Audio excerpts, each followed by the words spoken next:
Hello! একটা নতুন blog নিয়ে তোমাদের সামনে এসেছি। তো যাই হোক, এই ব্লগটা আমার অনেকটাই বড় হয়ে যাবে। তোমরা দেখো। আমার সংসারের কিছু কাজ তোমাদের সাথে শেয়ার করব, আর কিছু কথা আজকে মনে তোমাদের সাথে আমি শেয়ার করব। ছেলের অনেক জামা কাপড় জমে গিয়েছিল, তো সেইগুলোই কেচে ছাদে এসেছিলাম শুকোতে দিতে। তো ছাদের দড়িগুলো এত নিচু হয়ে গেছে, রোদ পায় না। একটু বিকেল হলেই, দুপুরের পরপর হলেই তো রোদ চলে যায়, ছাওয়া পড়ে যায়। আসলে আশেপাশে গাছ রয়েছে তো কয়েকটা, সেই গাছগুলোর জন্য ছাওয়া পড়ে যায়। তো এক হাতে ক্যামেরা ধরে আর এক হাতে করে শুকোতে দিতে একটু অসুবিধাই হচ্ছিল। তো যাই হোক, কিছু করার নেই, এটা তো আমাকে করতেই হবে। যাই হোক, আমার ভিডিও করা নিয়ে না অনেকের অনেক রকম প্রবলেম রয়েছে। তুমি তুমি কেন ভিডিও করো? ভিডিও কি তোমাকে করতেই হবে? ভিডিও না করলে কি তোমার সংসার চলবে না? ভিডিও না করলে কি আমার সংসার চলবে না? আরে, আমি এখনো অবধি ভিডিও থেকে কোনো রকম কোনো আর্ন করি না, কোনো আর্নিং আমি করি না। প্রথমত আমার ভালো লাগে তাই আমি ভিডিও করি। আমার কারোর কাছে কোনো কৈফিয়ত দেওয়ার তো আমার প্রয়োজন বলে মনে করে না। আমার যেটা মন চায় আমি সেটা করি। আমার তো মনে হয় না আমি কোনো অন্যায় করি, বা কোনো অশ্লীলভাবে কোনো ভিডিও করি, বা কোনো খারাপ কিছু আমি দেখাই। তো যাই হোক, যারা বলে তাদের তো কোনো কাজ নেই, তাই জন্য তাছাড়া আমি যে ভিডিও করি তাতে আমার বরের এতে কারোর কোনো আপত্তি বা আমার মা বাবারই আমি করি। উল্টে তারা আমাকে আরো সাপোর্ট করে, সেই কারণেই আমি ভিডিওটা করতে পারি। শোনো, যার যেটা মন চায় সে সেটাই করবে। কারোর তো কোনো ক্ষতি করে আমি তো ভিডিও করছি না, বা কারোর বিরাট কোনো ক্ষতি করে দিচ্ছি, বিরাট আমি অপরাধ করছি, এরকমটা না কাউকে ডিমোটিভেট করবেন না। কারণ সবার একটা আলাদা আলাদা ইচ্ছে থাকে। আমার ভালো লাগে ভিডিও করতে, সেই জন্যই আমি ভিডিও করি। আর তাছাড়া আমি মনে করি যে সময় পেলেই, ফাঁক পেলেই বাইরে গিয়ে পাড়ার চারটে বউয়ের সাথে, চারটে কাকিমার সাথে, চারটে মেয়ের সাথে পরচর্চা, পরনিন্দা না করে বাড়িতে বসে নিজের মতো সময় কাটানো, ভিডিও করা, এগুলো অনেক ভালো। আর সব থেকে বড় কথা, আমার ভিডিও করা নিয়ে আপত্তি তারাই করে যারা রোজ বিকেল হলে, বিকেল 5টা কি 4টে বাজলেই রাস্তায় চলে যায় পরনিন্দা, পরচর্চা করার জন্য।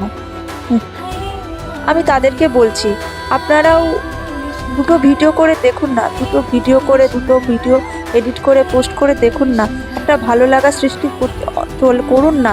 দেখুন, এমনি ভালো লাগা চলে আসবে।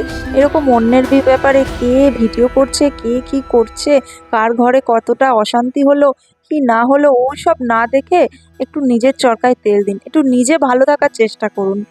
আপনারা যে প্রত্যেক দিন বিকেলবেলা কি যখনই টাইম পান তখনই অন্যের সংসার নিয়ে, অন্যের চরিত্র নিয়ে, অন্যের সব কিছু নিয়ে বিচার করতে বসেন, আলোচনা করতে বসেন, একবার ভেবে দেখুন তো আপনাদের নিজেদের সংসারে শান্তি রয়েছে তো? নিজেদের সংসারে আপনারা সবাই ভালো আছেন তো? তো যাই হোক, অনেক কথা বলে ফেললাম। তো দ্বিতীয়বার আমার এই ভিডিওটা যারা দেখবেন তারা কিন্তু দ্বিতীয়বার আমার ব্যাপারে অন্তত সমালোচনা করার আগে ভাববেন আমি কথাগুলো ঠিক বললাম না ভুল বললাম। তো যাই হোক, এদিকে রান্নাটা চাপিয়ে দিয়েছিলাম। এদিকে রান্নায় বিশেষ কিছু ছিল না, ছিল হচ্ছে কলমি শাক ভাজা। কলমি শাক ভাজাটা আমি একাই খাই, আমি ভীষণ ভালোবাসি কলমি শাক ভাজা খেতে। আর ওই যে ওদিক থেকে পাশের বাড়ির দিদি কথা বলছিল, সেই দিদির সাথে কথা বলছিলাম। তো দুটো বাটিতে ভাগ করে নিয়েছিলাম শাকটা। একটা আমার শাশুড়ি মাকে দেবো, আর একটা আমাদের নিজেদের জন্য। তো যাই হোক, আমার শাশুড়ি মা আমাদের পাশে, একই উঠোনে আমাদের বাড়ি, ওইদিকে থাকেন ওনারা।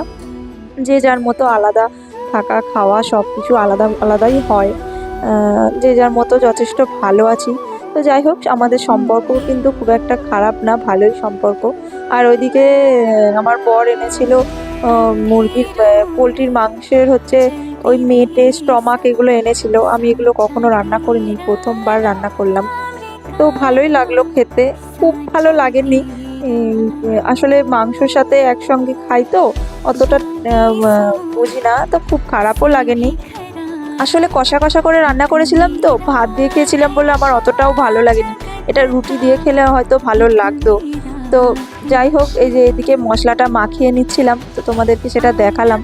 এরপর আমার রান্নাবান্না হয়ে গিয়েছিল, রান্নাবান্না কমপ্লিট করে আমি চান করতে ঢুকে গিয়েছিলাম।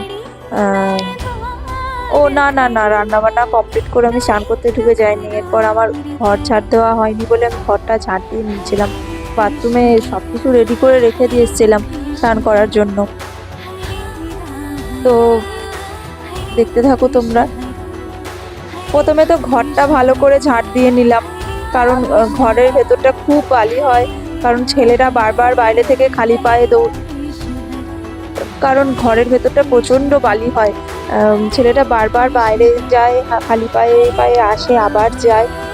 অনেকবার আমাকে সারাদিনে ঘরটা ঝাঁট দিতে হয়। ঘর বারান্দা সব। এই যে আমার শাশুড়ি মা এলেন, তিনিও খালি পায়েই এলেন। মাকে এত বলি যে আমি ভয়েস দিচ্ছি, আমার ছেলে পাশ থেকে শুধু পাপা পাপা করছে।